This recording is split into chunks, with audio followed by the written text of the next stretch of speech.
Hello, ladies and gentlemen. That is right. It is I, the one and only Thriller here, and we're gonna try this out. I was wanting to try this on the computer, but unfortunately, my laptop doesn't have a camera. So, until I can get a camera, you're just gonna have to bear with me on that. On trying to do some of this other stuff besides gaming. So right now I'm on my phone, and we're gonna see how this works out. This is a series that I talked about yesterday or the day before about trying to start. There was a lot of interest in it, so we're gonna try to see how this works. Unfortunately, I know if I turn the camera sideways, I do believe it cuts me off. So that kind of sucks. But so we're gonna try to get this to where I can set it up somewhere. Maybe I don't know. Bear with me, guys. I'm trying to figure this out here. No, we don't want to do that. Okay. Let's see how I can do this. Because I have to keep this phone plugged in so it doesn't die on me. Hey guys. Welcome in, everybody. Feel free to say hello. We're going to try to dive into this here in a minute. I just got to find a place to put this phone so we can do this and so you can actually see me. So, what's up, man? Justin's in the house. So once I start getting into this and reading this, I won't be looking. I mean, I will be looking at the chat, but I won't be answering a whole lot unless you guys got like certain questions about the book. Just so that way I can focus more on the book and the story and kind of what's been going on here.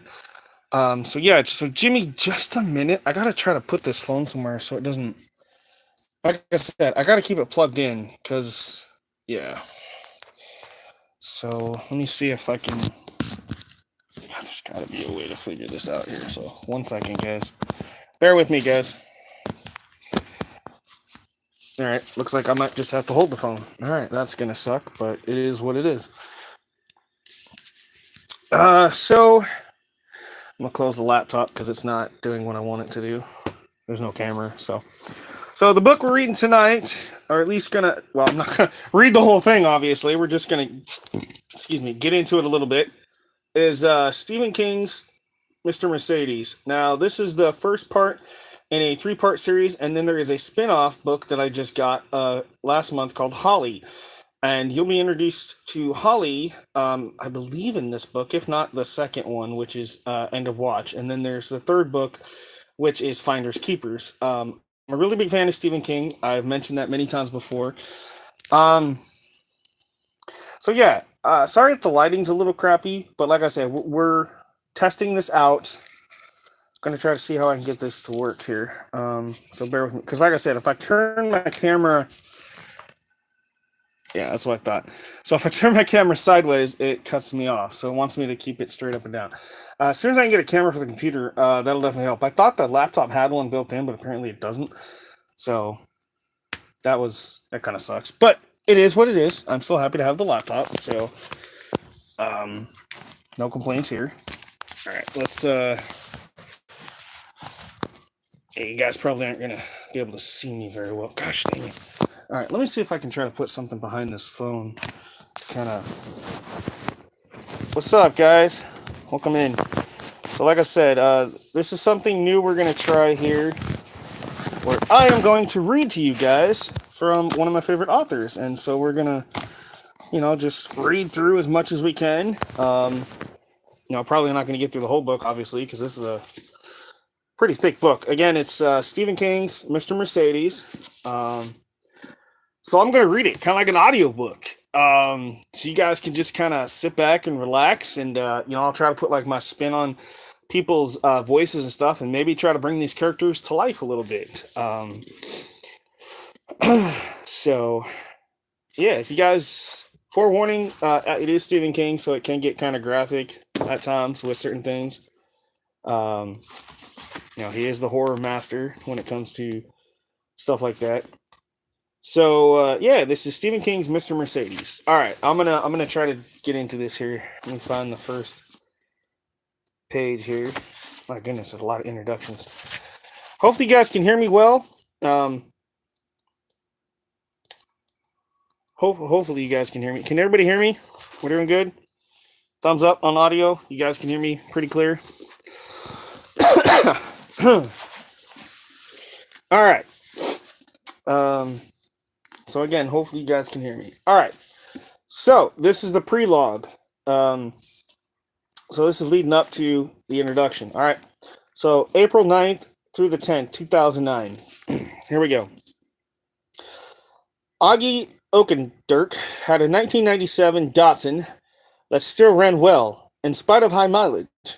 But gas was expensive, especially for a man with no job, and city center was on the far side of town. So, he decided to take the last bus of the night. He got off at 20 past 11 when his pack on his back, or excuse me, with his pack on his back and his rolled up sleeping bag under one arm. He thought he would be glad of the down filled bag by 3 a.m. The night was misty and chill. Good luck, man, the driver said as he stepped down. You ought to get something for just being the first one there. Only he wasn't. When Augie reached the top of the wide, steep drive leading to the big auditorium, he saw a cluster of at least 2 dozen people already waiting outside the rank of doors, some standing, but most of them sitting. Posts strung with yellow "Do Not Cross" tape that had been set up, creating a complicated passage that doubled back on itself, maze-like.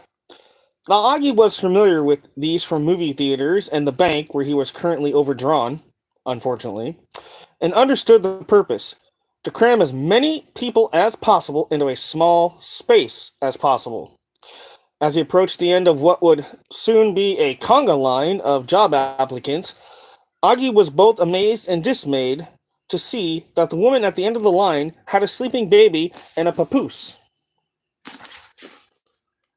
carrier. The baby's cheeks were flushed with the cold. Each exhale came with a faint rattle. The woman heard Augie's slightly out of breath approach and turned. She was young and pretty enough, even with the dark circles under her eyes. At her feet was a small, quilted carry case. Augie supposed it was a baby support system. Hi, she said. Welcome to the early bird special.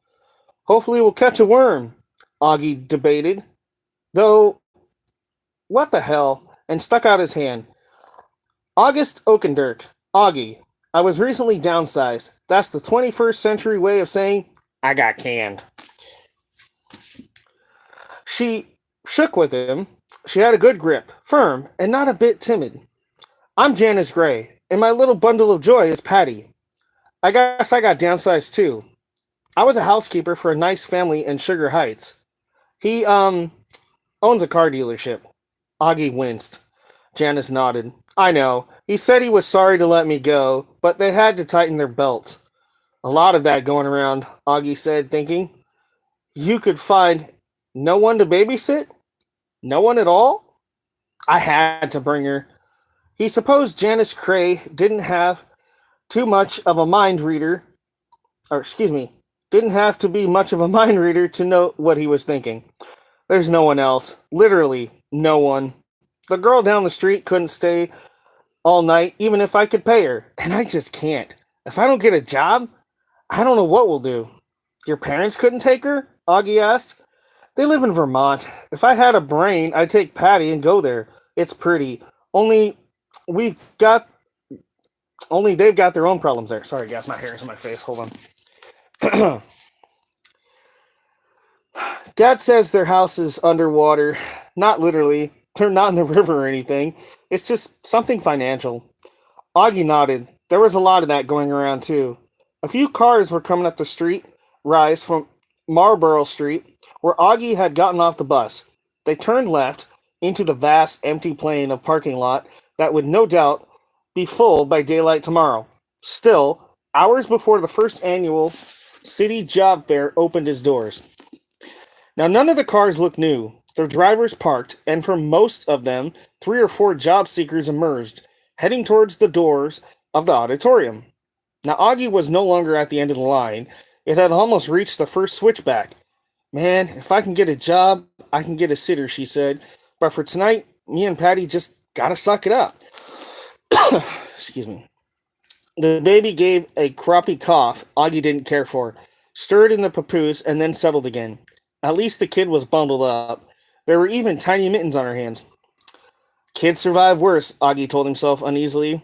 He thought of the Dust Bowl and the Great Depression. Well, this was one great enough for him anyway. 2 years ago, everything had been fine. He hadn't exactly been living large in the hood, but he had been making ends meet, with a little left over at the end of most months. Now everything had turned to shit. They had done something to the money. He didn't understand it. He'd been an office drone in the shipping department of Great Lakes Transport, and what he knew about was invoices and using a computer to route stuff by ship, train, and air. Sorry, guys. People will see me with the baby and think I'm irresponsible, Janice Cray fretted. I know it. I see it on their faces already. I saw it on yours. But what else could I do? Even if the girl down the street could stay all night, it would have cost $84. 84. I've got next month's rent put aside, and after that, I'm broke. She smiled, and in light of the parking lot's high sodiums, Augie saw tears beating her eyelashes. I'm babbling, I know. No need to apologize, ma'am, if that's what you're doing. The line had turned the first corner now and had arrived back at where Augie was standing. And the girl was right. He saw lots of people staring at the sleeping kid in the papoose. Oh, that's it, all right. I'm a single, unmarried mother with no job. I want no apologies. Oh, excuse me. I want to apologize to everyone for everything. She turned and looked at the banner posted above the rank of doors. 1,000 jobs guaranteed, it read. What's up, man? And below that, we stand with people of our city. Mayor Ralph Kinsler. Reading the book. This is something you guys were asking for, so I figured I'd do it. All right. Sometimes I want to apologize for Columbine and 9/11 and Barry Bonds taking steroids. She uttered a semi-hysterical giggle. Sometimes I even want to apologize for the space shuttle exploding, and when that happened, I was still learning to walk. Don't worry, Augie told her. They'll be okay. It was just one of those things that you said. I wish it wasn't so damp, that's all. I've got her bundled up in case it was really cold, but this damp. She shook her head. We'll make it, though, won't we, Patty? She gave Augie a hopeful little smile. It just better not rain. It didn't, but the dampness increased until they could see fine droplets suspended in the light thrown by the arc sodiums. At some point, Augie realized that Janice Cray was asleep on her feet. She was hip-shot and slump-shouldered, with her hair hanging in dank wings around her face, and her chin nearly on her breastbone. He looked at his watch and saw it was 2:45. 10 minutes later, Patty Cray awoke and started to cry. Her mother, her baby mama, Augie thought, gave a jerk, voiced a horse-like snort, raised her head, and tried to pull the infant out of the papoose. At first, the kid wouldn't come. Her legs were stuck. Augie decided to pitch in, holding the sides of the sling. As Patty emerged, now wailing, he could see drops of water sparkling all over her tiny pink jacket and matching hat. She's hungry, Janice said. I can give her the breast, but she's also wet. I can feel it right through her pants. God, I can't change her in this. Look how foggy it's gotten. Augie wondered what comical deity had arranged for him to be the one in line behind this woman. He also wondered how in the hell this woman was going to get through the rest of her life. I mean, all of it. Not just the next 18 years or so, when she would be responsible for this kid. To come out on a night like this, with nothing but a bag of diapers, to be that goddamn desperate? He had put his sleeping bag down next to Patty's diaper bag. Now he squatted, pulled the ties, unrolled it, and unzipped it. Slide in there, get warm, and get her warm. Then I'll hand whatever doodads you need, okay? She gazed at him, holding the squirming, crying baby. Are you married, Augie? I'm divorced. Children? He shook his head. Why are you being so kind to us, then? Because we're here, he said, and shrugged. She looked at him a moment longer, deciding, then handed him the baby. Augie held her out at arm's length, fascinated by the red, furious face, the bead of snot on the tiny upturned nose, the bicycling legs in the flannel onesie. Janice squirmed into the sleeping bag, then lifted her hand. Here, give her to me, please. Augie did so, and the woman burrowed deeper into the bag. Beside them, where the line had doubled back on itself for the first time, two young men were staring. Mind your business, guys, Augie said, and they looked away. Would you give me a diaper, please? Janice said. I should change her before I feed her. He dropped one knee to the wet pavement and unzipped the quilted bag. He was momentarily surprised to find cloth diapers instead of Pampers, then understood. The cloth ones could be used over and over again. Maybe the woman wasn't entirely hopeless after all. I see a bottle of baby magic too. Do you want that, ma'am? From inside the sleeping bag, where now only a tuft of her brownish hair showed. Yes, please. He passed in the diaper and the lotion. The sleeping bag began to wiggle and bounce. At first, the crying intensified. From one of the switchbacks farther down, lost in the thickening fog, someone said, Can't you shut that goddamn kid up? Another voice added, Someone ought to call social services. My God. Augie waited, watching the sleeping bag. At last, it stopped moving around and a hand emerged, holding a diaper. Would you put this in the bag, please? There's a plastic sag for the dirty ones. Hold on. She looked out at him like a mole from its hole. Don't worry, it's not pooey, just wet. Hello, guys. Augie took the diaper, put it in the plastic bag. Costco printed on the side, then zipped the diaper bag closed. The crying from inside the sleeping bag, in many bags he thought, continued for another minute or so, then abruptly cut out as Patty began to nurse in the city center parking lot. From above the rank doors that wouldn't open for another 6 hours, the banner gave a single lackadaisical flap. 1,000 jobs guaranteed. Sure, Augie thought. Also, you can't catch AIDS if you load up on vitamin C. Yeah, right. 20 minutes passed. More cars came up the hill from Marlborough Street. More people joined the line. Augie estimated there already had to be 400 people waiting. At that rate, there would be 2,000 by the time the doors opened up at 9. And that was a conservative estimate.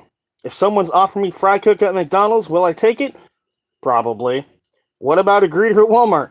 Oh, most definitely. Big smile and how's your day, Augie thought. He could wallop a greeter job right out of the park. I'm a people person, he thought, and laughed. From the bag, what's so funny? Nothing, he said. Cuddle that kid. I am, a smile in her voice. At 3:30, he knelt, lifted the flap of the sleeping bag, and peered inside. Janice Cray was curled up, fast asleep, with the baby on her breast. This made him think of the Grapes of Wrath. What was the name of the girl who had been in it? The one who ended up nursing the man? A flower name, he thought. Oh, yeah. Lily, maybe? No. Pansy? Absolutely not. He thought of cupping his hand around her mouth, raising his voice, and asked the crowd, his hands around his mouth, sorry, raising his voice and asking the crowd, Who here has read the Grapes of Wrath? And he was standing up again and smiling at this absurdly.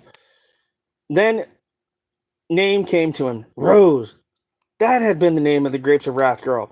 But not just Rose, Rose of Sharon. It sounded biblical, but he couldn't say so with any certainty. He had never been a Bible reader. Now he looked down at the sleeping bag, in which he had expected to spend the small hours of the night, and thought of Janice Cray saying she wanted to apologize for Columbine and 9/11 and Barry Bonds. Probably she would cop to global warming as well. Maybe when this was over and they had secured jobs, or not, not was probably just as likely, he would treat her to breakfast. Not a date. Nothing like that. Just some scrambled eggs and bacon. After that, they would never see each other again. More people came. They reached the end of the posted switchback with the self-important "Do Not Cross" tape. Once that was used up, the line began to stretch into the parking lot. What surprised Augie and made him uneasy was how silent they were, as if they all knew this mission was a failure, and they were only waiting to get the official word. The banner gave another lackadaisical flap. The fog continued to thicken. Shortly before 5 a.m. in the morning, Augie rose from his half-doze, stomped his feet to wake them up, and realized an unpleasant iron light had crept into the air. It was the furthest thing in the world from the rosy-fingered dawn of poetry and old Technicolor movies. This was an anti-dawn, damp, and as pale as the cheek of a day-old corpse. Okay. He could see the city center auditorium slowly revealing itself in all its 1970s tacky architectural glory. He could see the 2 dozen switchbacks of patiently waiting people, and then the tailback of the line disappearing into the fog. Now, there was a little conversation, and when a janitor, clad in gray fatigues, passed through the lobby on the other side of the doors, a small, satiric cheer went up. Life is discovered on another planet, shouted one of the young men who had been sitting at Janice, who had been staring at Janice. Excuse me, pardon me, guys. I know you guys me. I'm sorry. I'm just reading anyway. This was Keith Freeze, whose left arm would shortly be torn off from his body. Oh wow, I like how they just totally went into that. There was mild laughter at this sally, and people began to talk. The night was over.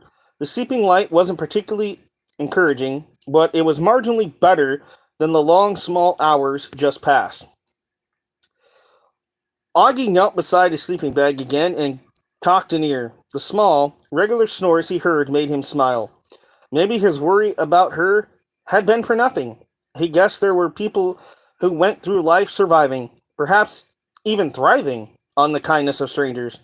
The young woman currently snoozing in his sleeping bag with her baby might be one of them. It came to him that he and Janice Craig could present themselves as the various application tables as a couple. If they did that, the baby's presence might not seem an indicator of irresponsibility, but rather of joint dedication. He couldn't say for sure. Much of human nature was a mystery to him, but he thought it was possible. He decided he'd try the idea out on Janice when she woke up. See what she thought. They couldn't claim marriage. She wasn't wearing a wedding ring, and he'd taken his off for good 3 years before. But they could claim to be. What was it the people said now? Partners?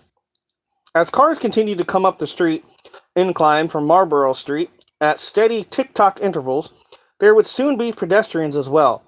Fresh off the first bus of the morning, Augie was pretty sure they started running at 6 because of the thick fog. The arriving cars were just headlights with vague shadow shapes lurking behind the windshields. A few of the drivers saw the huge crowd already waiting and turned around, discouraged, but most kept on, heading for the few remaining parking spaces, their taillights dwindling. Then Augie noticed a car shape that neither turned around nor continued on towards the far reaches of the parking lot. Its unusually bright headlights were flanked by yellow fog lamps. HD headers, Augie thought. That's a Mercedes-Benz. What the hell is a Benz doing at a job fair? He supposed it might be Mayor Kinsler, here to make a speech to the Early Birds Club, to congratulate them on their gumption, their good old American get up and get. If so, Augie thought arriving in his Mercedes, even if it was an old one, was in bad taste. An elderly fellow in line ahead of Augie, Wayne Welland, now to the last moments of his earthly existence, said, "Hey, wait a minute, is that a Benz? It looks like a Benz."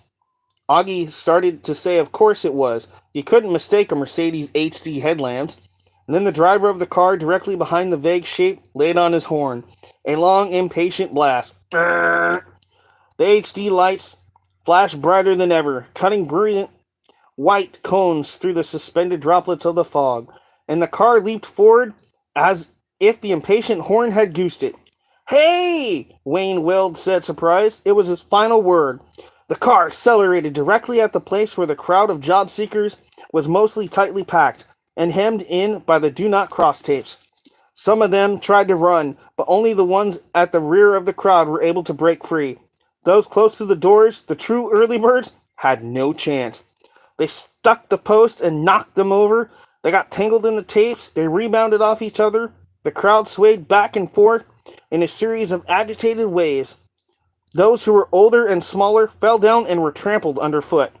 Augie was shoved hard to the left, stumbled, recovered, and was pushed forward. A flying elbow struck his cheekbone just below his right eye, and that side of his vision filled with bright 4th of July sparkles.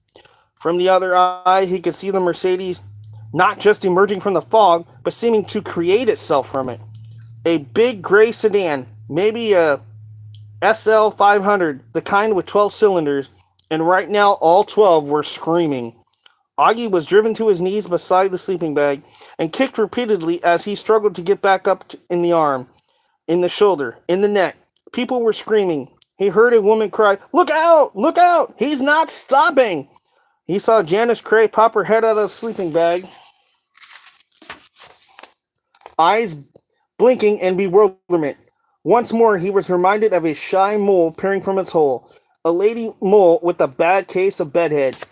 He scrambled forward on his hands and knees and lay down on the bag and the woman and baby inside, as if by doing this he could successfully shield them from being a two-tone piece of German engineering. He heard people yelling, the sound of them almost lost beneath the approaching roar of the big sedan's motors. Someone fetched him a terrific wallop on the back of his head, but he barely felt it. There was time to think. I was going to buy Rose of Sharon breakfast. There was time to think. Maybe he'll veer off. That seemed to be their best chance, probably their only chance. He started to raise his head to see if it was happening, and a huge black tire ate up his vision. He felt the woman's hand grip his forearm. He had time to hope the baby was still sleeping. Then time ran out. That's the prologue for Mr. Mercedes. So basically, what it boils down to is some crazy lunatic decided to take a Mercedes-Benz and just randomly run down a bunch of people at a job fair. Kids, babies, men, women. Just run them all over with the Mercedes. Hence why it's called Mr. Mercedes. So, that gives you a little story on what we're getting into here. Alright, so this next part says, Detective retired. Hopefully you guys are enjoying this. If not, that's cool too, but we're going to continue on for a little bit and see how far we get into this. Alright, here we go. Chapter 1. Hodges walks out of the kitchen with a can of beer in his hand, sits down in the lazy boy, and puts the can down on the little table to his left, next to the gun.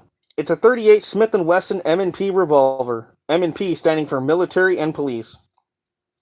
He pats it absently, the way you'd pat an old dog, then picks up the remote control and turns on Channel 7. He's a little late, and the studio audience is already applauding. He's thinking of a fad, brief and baffled, that inhabited the city in the late 80s, or maybe the word he really wanted is infected, because it had been like a transient fever. The city's 3 papers had written editorials about it all one summer. Now 2 of those papers were gone, and the 3rd is on life support. The host comes striding on stage in a sharp suit, waving to the audience. Hodges has watched this show almost every weekday since his retirement from the police force, and he thinks this man is too bright to be doing this job. One that's a little scuba diving in a sewer without a wetsuit. He thinks the host is the sort of man who sometimes commits suicide, and afterwards all his friends and close relatives say they never had a clue anything was wrong. They talk about how cheerful he was the last time they saw him. At this thought, Hodges gives the revolver another absent pat. It is the Victory model, an oldie but a goodie. His own gun, when he was active, was a Glock 40. He bought it. Officers in this city are expected to buy their service weapons. And now it's in the safe in his bedroom. Safe in the safe. He unloaded it and put it in there after the retirement ceremony and hasn't looked at it since. No interest. He likes the .38 though. He was a sentimental attachment to it. But there's something beyond that. A revolver never jams. Here is the first guest, a young woman in a short blue dress. Her face is a trifle on the vacant side, but she's got a knockout body. Somewhere inside that dress, Hodges knows, there will be the sort of tattoo now referred to as a tramp stamp. Maybe 2 or 3, even.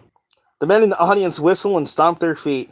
The women in the audience applaud more gently. Some roll their eyes. This is the kind of woman you'd like to catch your husband staring at. The woman is pissed right from the go. She tells the host that her boyfriend has had a baby with another woman, and he goes over to see them all the time. She still loves him, she says, but she hates that. The next couple of words were bleeped out, but Hodges can lip read, "Fucking whore." The audience cheers. Hodges takes a sip of his beer. He knows what comes next. This show has all the predictability of a soap opera on Friday afternoon. Must be watching Jerry Springer. The host lets her run out for a bit and then introduces the other woman. She also has a knockout bod and several yards of big blonde hair. There's a tramp stamp on one ankle. She approaches the other woman and says, I understand how you feel, but I love him too.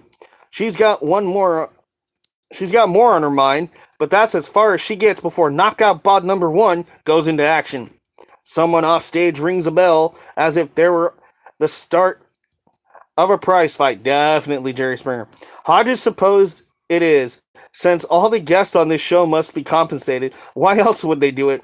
The two women punch and claw for a few seconds, and then the two beefcakes with security printed on their shirts, who had been watching from the background, separate them. This is so funny. This is definitely Jerry Springer. They shouted at each other for a while, a full and fair exchange of views, much of it bleeped out. As the host watches benignly, and this time it's knockout bod number two who initiates the fight, swinging a big roundhouse slap that rocks knockout bod number one's head back. The bell rings again. They fall to the stage, their dresses being hiked up, clawing and punching and slapping. The audience goes bug shit crazy. The security beefcakes separate them and the host gets between them, talking in a voice that is soothing on top, insightful beneath. The two women declare the depth of their love, spitting it into each other's faces. The host says they'll be right back, and then a C-list actress is selling a diet pill. Hodges takes another sip of his beer and knows he won't even finish half the can. It's funny, because when he was on the cops, he was damn near an alcoholic. When the drinking broke up his marriage, he assumed he was an alcoholic. He summoned all his willpower and reined it in, promising himself he would drink just as much as he goddamn wanted once he had his 40 in. A pretty amazing number, when 50% of city cops retired after 25 and 70% after 30. Only now that he has his 40, alcohol no longer interests him very much. He forced himself to get drunk a few times, just to see if he could still do it. And he could, but being drunk turned out to be better than being sober. Actually, it was a little worse. The show returns. The host says he has another guest, and Hodges knows who that will be. The audience does too. They yap in their anticipation. Hodges picks up his father's gun, looks into the barrel, and puts it back down on the DirecTV guide. The man over whom Knockout Bod 1 and Knockout Bod 2 are in such strenuous conflict emerges from stage right. You knew what he was going to look like even before he comes strutting out, and yep, he's the guy. A gas station attendant, or a Target warehouse cartons shuffler, or maybe the fellow who decided your car, badly, at the Mr. Speedy, or detailed your car. He's skinny and pale, with black hair, clumping over his forehead. He's wearing chinos and a crazy green and yellow tie that has a chokehold on his throat. Just below his prominent Adam's apple. The pointy toes of suede boots poke out beneath his pants. You knew that the woman had tramp stamps, and you knew this man is hung like a horse and shoots sperm more powerful than a locomotive and faster than a speeding bullet. Yes, this is very graphic sometimes, so just forewarning. A virginal maid who sits on a toilet seat after this guy jerked off will get up pregnant. Probably with twins. On his face is the half-smart grin of a cool dude in a loose mood. Dream job. Lifetime disability. Soon the bell will ring and the woman will go at each other again. Later, after they have heard enough of his smack, they will look at each other, nod slightly, and attack him together. This time the security personnel will wait a little longer, because this final battle is what the audience, both in the studio and at home, really wants to see. The hens going after the rooster. That brief and baleful fad in the late 80s, the infection was called bum fighting. Some gutter genius or others got the idea, and when it turned a profit, 3 or 4 other entrepreneurs leaped in to refine the deal. What you did was pay a couple of bums $30 each to go at each other at a set time and in a set place. The place Hodges remembered best was the service area behind a sleazy crab farm of a strip club called the Bambalam over on the east side. Once the fight card was set, you advertised by word of mouth in those days, with widespread internet use still over the horizon, and charged spectators $20 a head. There had been better than 200 at the one Hodges and Pete Huntley had busted, most of them making odd and fading each other like mad motherfuckers. There had been women, too, some in evening dress and loaded with jewelry, watching as those two wet-brained stew bums went on each other, flailing and kicking and falling down and getting up and yelling incoherencies.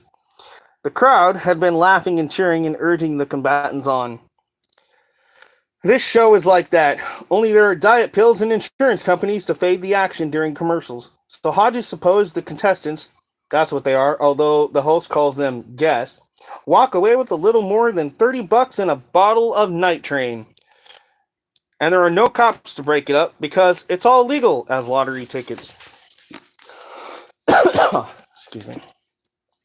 When the show is over, the Take No Prisoners lady judge will show up, robed in her trademark brand of impatient righteousness, listening with barely suppressed rage and the small shit petitioners who come before her. Next up is the fat family psychologist who makes his guests cry. He calls this breaking through the wall of denial and invites them to leave if any of them dare question his methods. Hodges thinks the fat family psychologist might have learned those methods from old KGB training videos. Now Hodges decides to eat this diet of full-color shit every weekday afternoon, sitting in his lazy boy with his father's gun, the one Dad carried as a beat cop, on the table beside him. He always picks it up a few times and looks into the barrel, inspecting that round darkness. On a couple of occasions he has slid it between his lips, just to see what it feels like to have a loaded gun lying on your tongue and pointed at your palate. Getting used to it, he supposes. If I could drink successfully, I could put this off, he thinks. I could put it off for at least a year, and if I could put it off for 2, the urge might pass. I might get interested in gardening, or bird watching, or even painting. Tim Quigley took up painting down in Florida, in a retirement community that was loaded with old cops. By all accounts, Quigley had really enjoyed it, and had even sold some of the work on the Venice Art Festival. Until his stroke, that was. After the stroke, he'd spent 8 or 9 months in bed, paralyzed all down his right side. No more painting for Tim Quigley. Then off he went. Booyah! The fight bell is ringing, and sure enough, both women are going after the scrawny guy in the crazy tie. Painted fingernails flashing, big hair flying. Hodges reaches for the gun again, but he has no more than touched it when he hears the clack of the front door slot and the flump of mail hitting the hall floor. Nothing of importance comes through the mail slot in these days of email and Facebook, but he gets up anyway. He'll look through it and leave his father's M&P 38 for another day. When Hodges returns to his chair with a small bundle of mail, the fight show host is saying goodbye and promising his TV Land audience that tomorrow there will be midgets, whether of the physical or mental variety he does not specify. Besides the lazy boy, there are 2 small plastic waste containers, one for returnable bottles and cans, and the other for trash. Into the trash goes a circular from Walmart promising rollback prices, an offer for burial insurance addressed to our favorite neighbor, an announcement that all DVDs are going to be 50% off for 1 week only at Discount Electronics, a postcard-sized plea for your important vote from a fellow running for a vacancy on the city council. Okay, I want to make sure I read that right. There's a photograph of the candidate, and to Hodges, he looks like Dr. Oberlin, the dentist who terrified him as a child. Pardon me. Where am I? All right, there's also a circular from Albertsons supermarket. This Hodges puts aside, covering up his father's gun for the first time being, because it's loaded with coupons. Now, the last thing appears to be an actual letter, a fairly thick one by the feel of it, in a business side envelope. It is addressed to Detective K. Williams Hodges, retired, at 63 Harper Road. There is no return address.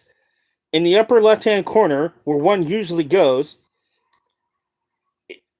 is his second smile face of the day, mail delivery. Only this one's not the winking Walmart rollback smiley face, but rather the email emoticon of Smiley wearing dark glasses and showing his teeth. This stirs a memory, and not a good one. No, he thinks. Just no. But he rips the letter open so fast and hard the envelope tears and four typed pages spill out. Not really typing, not like typewriter typing, but a computer font that looks like it. Dear Detective Hodges, the heading reads. He reaches out without looking, knocks the Albertson circular to the floor, finger walks across the revolver without even noticing it, and seizes the TV remote. He hits the kill switch, shutting up the take no prisoners lady judge and mild scold, and turns his attention to the letter. Dear Detective Hodges, I hope you do not mind me using your title, even though you have been retired for 6 months. I feel that if incompetent judges, venal politicians, and stupid military commanders can keep their titles after retirement, the same should be true for one of the most decorated police officers in the city's history. So, Detective Hodges, it shall be. Sir, another title you deserve, for you are a true knight of the badge and gun. I write for many reasons, but must begin by congratulating you on your years of service, 27 as a detective and 40 in all. I saw some of the retirement ceremony on TV, Public Access Channel 2, a resource overlooked by many, and happened to know there was a party at the Raintree Inn out by the airport the following night. I bet that was the real retirement ceremony. I've certainly never attended such a bash, but I watch a lot of TV cop shows, and while I am sure many of them present a very fictional picture of the policeman's lot, several have shown much retirement parties, NYPD Blue, Homicide, The Wire, etc., etc. And I like to think there are accurate portrayals of how the Knights of the Badge and Guns say so long to one of their compatriots. I think they might be, because I have also read retirement party scenes in at least two Joseph Wombog books, and they are similar. He should know because he, like you, is a detective retired. I imagine balloons hanging from the ceiling, a lot of drinking, and a lot of body conversation, and plenty of reminiscing about the good old days and the old cases.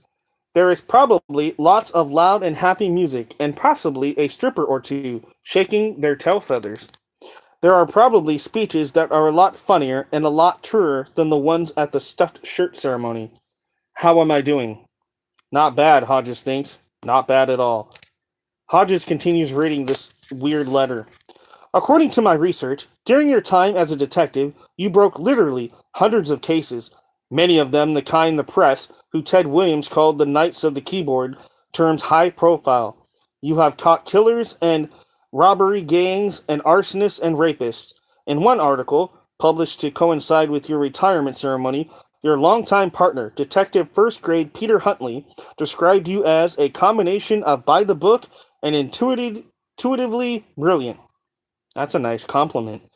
It is true, and I think it is. You will have figured out by now that I am one of those few you did not catch. I am, in fact, the man the press chose to call A, the Joker, B, the Clown, or C, the Mercedes Killer. I prefer the last. I am sure you gave it your best shot, but sadly, for you, not me, you failed. I imagine if there was ever a perk you wanted to catch. Detective Hodges, it was the man who deliberately drove into the job fair crowd at City Center last year, killing 8 and wounding so many more. I must say I exceeded my own wildest expectations. Was I on your mind when they gave you the plaque at the office official retirement ceremony? Was I on your mind when your fellow knights of the badge and gun were telling stories about, just guessing here, criminals who were caught with their pants actually down, or funny practical jokes that were played in the good old squad room? I bet I was. I have to tell you how much fun it was. I'm being honest here. When I put the pedal to the metal and drove poor Miss Olivia Trelawney's Mercedes at that crowd of people, I had the biggest hard on of my life. And was my heart beating 200 miles a minute? Ho, hope to tell you. Here was another Mr. Smiley in sunglasses emoji on the page. As this Mr. Mercedes continues, I'll tell you something that's true, inside dope. And if you want to laugh, go ahead, because it is sort of funny. Although, I think it also shows just how careful I was. I was wearing a condom, a rubber, because I was afraid of spontaneous ejaculation and the DNA that might result. Well, that did not happen, but I have masturbated many times since while thinking of how they tried to run and couldn't. They were packed in like sardines, and how scared they all looked. That was so funny. And the way I jerked forward when the car plowed into those people, so hard the seatbelt locked. Gosh, it was exciting. To tell the truth, I didn't know what might happen. I thought the chances were 50-50 that I would get caught. But I am a cockeyed optimist, and I prepared for success rather than failure. The condom is inside dope, but I bet your forensic department, I also watch CSI, was pretty darn disappointed when they didn't get any DNA from inside the clown mask. They must have said, damn, that crafty perp must have been wearing a hairnet underneath. And so I was. I also washed it out with bleach. I still relive the thuds that resulted from hitting those people, and the crunching noises, and the way the car bounced. Hold on. Hate this one. I gotta flip the page. And the way the car bounced on its springs when it went over all those bodies. For power and control. Give me a Mercedes 12-cylinder every time. When I saw in the paper that a baby was one of my victims, I was delighted to snuff out a life that young.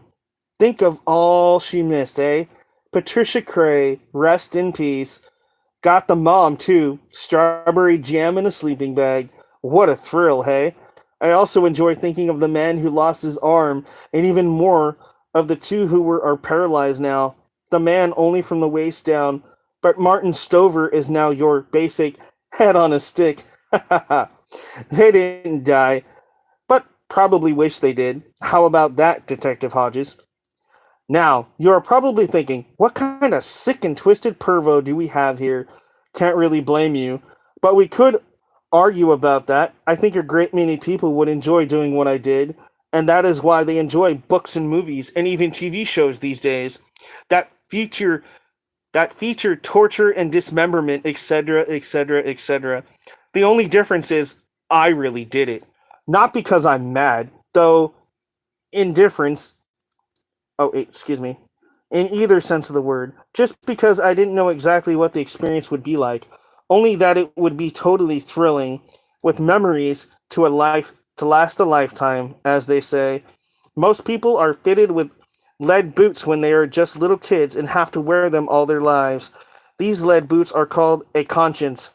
I have none. So I have soared high above the heads of the normal crowd. And if they had caught me, well, if it had been right there, if Mrs. Trelawney's Mercedes had stalled or something, small chance of that, as it seemed very well maintained, I suppose the crowd might have torn me apart. I understand that probability going in, and it added to the excitement. But I didn't think they really would, because most people are sheep, and sheep don't eat meat. I suppose I might have been beaten up a little, but I can take a beating. Probably I would have been arrested and gone to trial, where I would have pleaded insanity. Maybe I even am insane. The idea has certainly crossed my mind, Mr. Hodges. But it is a peculiar kind of insanity. Anyway, the coin came down heads and I got away. The fog definitely helped. Now, here is something else I saw the time in a movie. I don't remember the name. There was a serial killer who was very clever, and at first the cops, one was Bruce Willis, back when he still has some hair, couldn't catch him. So Bruce Willis said, he'll do it again because he can't help himself, and sooner or later he'll make a mistake and we will catch him. Which they did. But this is not true in my case, Detective Hodges, because I have absolutely no urge to do it again. In my case, once was enough. I have my memories, and they are as clear as a bell. And of course, there was how frightened people were afterward because they were sure I would do it again. Remember the public gatherings that were canceled? That wasn't as much fun, but it was très amusant. So you see, we are both retired. Speaking of which, my one regret is that I couldn't attend your retirement party at the Raintree Inn and raise a toast to you, my good sir detective. You absolutely did give it your best shot. Detective Huntley, too, of course. But if the papers and internet reports of your respective career are right, you were Major League, and he was and always will be AAA. I'm sure the case is still in the active file, and that he takes those old reports out every now and then to study them, but he won't get anywhere. I think we both know that. May I close on a note of concern? In some of those TV shows, and also in one of the Wamba books, I think, but it might have been a James Patterson, I can't remember. The big party with the balloons and drinking and music is followed by a sad final scene. The detective goes home and finds out that without his gun and badge, his life is pointless, which I can understand. When you think of it, what is sadder than an old retired knight? Anyway, the detective finally shoots himself with his service revolver. I looked it up on the internet and discovered this type of thing. It's just fiction. It's not just fiction. It really happens. Retired police have an extremely high suicide rate. Mr. Mercedes. It's also a TV show. It's a three-part TV show on HBO. But yeah, this is a really good. I love this book. Stephen King's Mr. Mercedes. It's a three-part series. There's Mr. Mercedes, End of Watch, on Finders Keepers, and then there's a new one which is a spin-off of this series called Holly. Yeah, this came out. Oh god, I don't remember when this came out, but this is a recent book. Hold on just a second. Let me try to see when this actually came out. Where is the? It's been a few years, but yeah, I can't seem to find the. Yeah, I can't find it right now, but it's like 2018, something like that. Something like that. That's right, story time, man. What's up, guys? Hey, Kyla. So yeah, I'm reading to you guys. I'm reading Mr. Mercedes, and right now I can tell you, man, this book is the show was great, but the book does not do. The show does not do. It was released August 9, 2017. Thank you, Matt. I appreciate you looking that up for me. All right, so continue where we left off here. Okay. Okay, warnings. Okay, retired police have an extremely high suicide rate. In most cases, the cops who do this, sad things, have no close family members who might see the warning signs. Many, like you, are divorced. Many have grown children, living far away from home. I think of you all alone in your house on Harper Road, Detective Hodges, and I grow concerned. What kind of life do you have now that the thrill of the hunt is behind you? Are you watching a lot of TV? Probably. Are you drinking more? Oh, definitely. Do the hours go by more slowly because your life is now so empty? Are you suffering from insomnia? Gee, I hope not. But I fear that might be the case. You probably need a hobby, so you'll have something to think about instead of the one that got away, and how you will never catch me. It would be too bad if you started thinking about your whole career has been a waste of time because the fellow who killed all those innocent people slipped right through your fingers. I wouldn't want you to start thinking about your gun, but you are thinking of it, aren't you? I would like to close with one final thought from the one that got away. That thought is, fuck you, loser. Just kidding. Very truly yours, the Mercedes Killer. Below this was yet another smiley face, and below that, P.S. Sorry about Mr. Trelawney, or Mrs. Trelawney, but when you turn this letter over to Detective Huntley, tell him not to bother looking at any photos. I'm sure the police took at her funeral I attended, but only in my imagination. My imagination is very powerful. PPS. Want to get in touch with me? Give me your feedback. Try Under Debbie's Blue Umbrella. I even got you a username, Kermit Frog 19. I might not reply, but hey, you never know. PPPS. Hope this letter has cheered you up, Detective Hodges. Woo, that's fucked up. So, as you can see, main part of the story right now is you got this Detective Hodges, who a year ago was the lead detective and investigator on the Mercedes-Benz killer. And the Mercedes-Benz killer plowed through and killed a bunch of people, including a baby and a woman and a bunch of other people. Well, a year goes by and they still never catch this guy. They have no clues, anything. And he sends a letter to Detective Hodges saying, guess what? I'm still here and you never caught me and I bet it just eats you up now that you're retired. That's kind of the basis of where we're at right now. So you can kind of see the setup of what we're kind of getting into, in a way, kind of the plot. So Mr. Hodges is going to probably try to do everything he can to try to find this guy. And we don't even know this guy's name yet. We just know him as Mr. Mercedes. But trust me, you'll figure it out eventually. Okay. Oh, wow, we've already actually went through. Okay, so part 4. Hodges sits where he is for 2 minutes, 4 minutes, 6, 8, completely still. He holds the letter in his hand, looking at the Andrew Wythe print on the wall. At last, he puts the pages on the table beside his chair and picks up the envelope.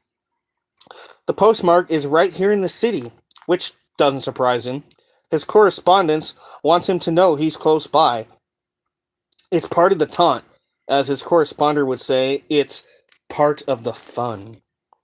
New chemicals and computer-assisted scanning processes can pick up excellent fingerprints from paper, but Hodges knows that if he turns this letter into forensics, they will find no prints on it but his.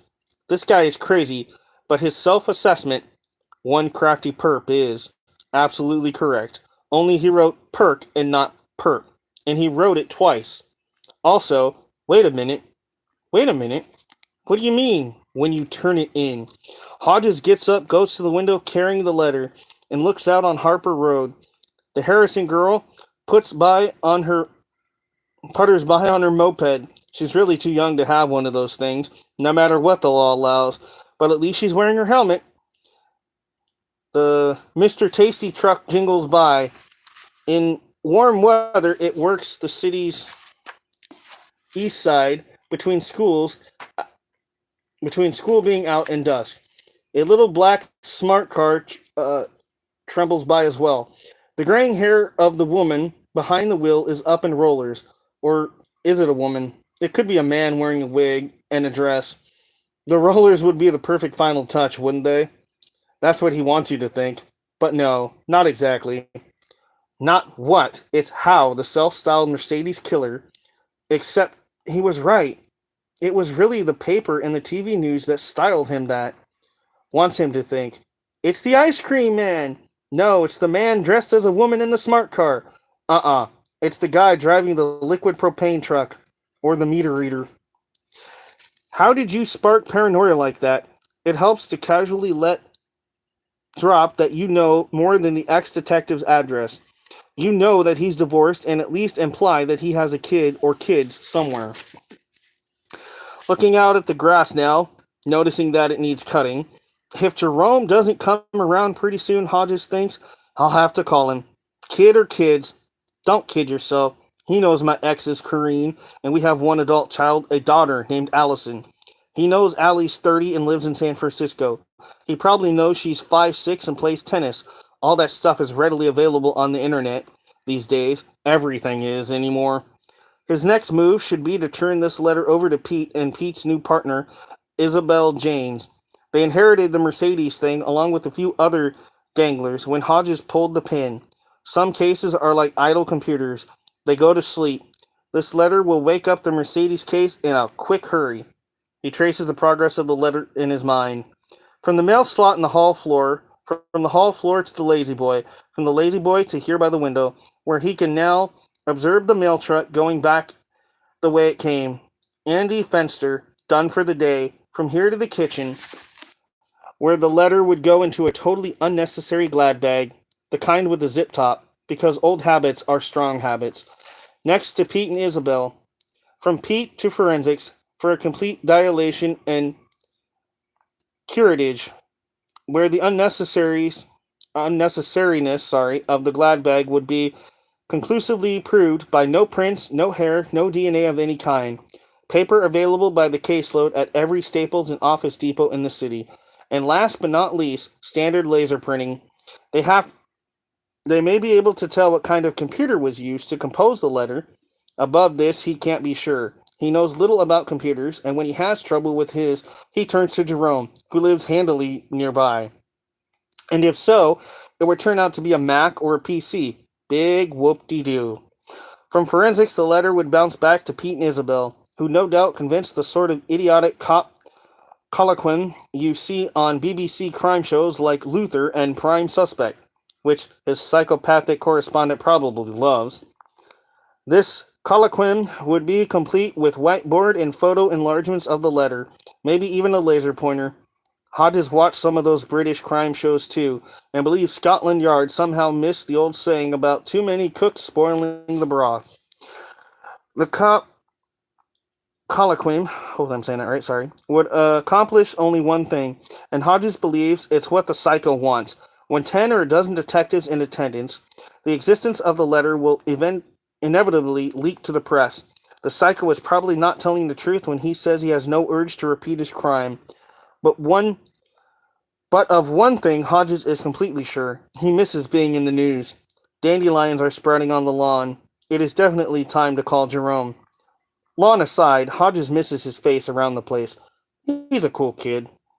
Something else, even if the psycho is telling the truth about feeling no urge to perpetrate another mass slaughter, unlikely, but not out of the question, he's still extremely interested in death. The letter's subtext could not be clearer. Off yourself. You're thinking about it already, so take the next step, which also happens to be the final step. Man, I didn't realize how dark this actually gets. Alright. Has he seen me playing with Dad's 38? Seen me putting it in my mouth? Hodges had to admit it's possible. He had never even thought of pulling the shades.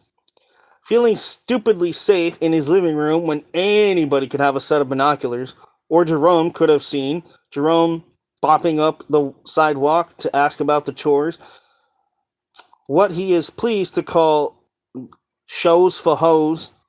Kind of funny, but yeah. Only if Jerome had seen him playing with that old revolver, he would have been scared to death. He would have said something.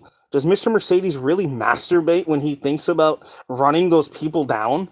In his years on the police force, Hodges has seen things he would never talk about with anyone who has not also seen them. Such toxic memories lead him to believe that his correspondent could be telling the truth about the masturbation, just as he is certainly telling the truth about having no conscience. Hodges had read there are wells in Iceland so deep you can drop a stone down them and never hear the splash. He thinks some human souls are just like that. Things like bum fighting are only halfway down such wells. He returns to his lazy boy, opens a drawer on the table, and takes out his cell phone. He replaces it with the 38 special and closes the drawer. He speed dials the police department, but when the receptionist asks how she can direct his call, Hodges says, "Oh, damn, I just punched the wrong button on my phone. Sorry to have bothered you." "No bother, sir," she says with a smile in her voice. "No calls, not yet. No action of any kind. He needs to think about this. He really, really needs to think about this."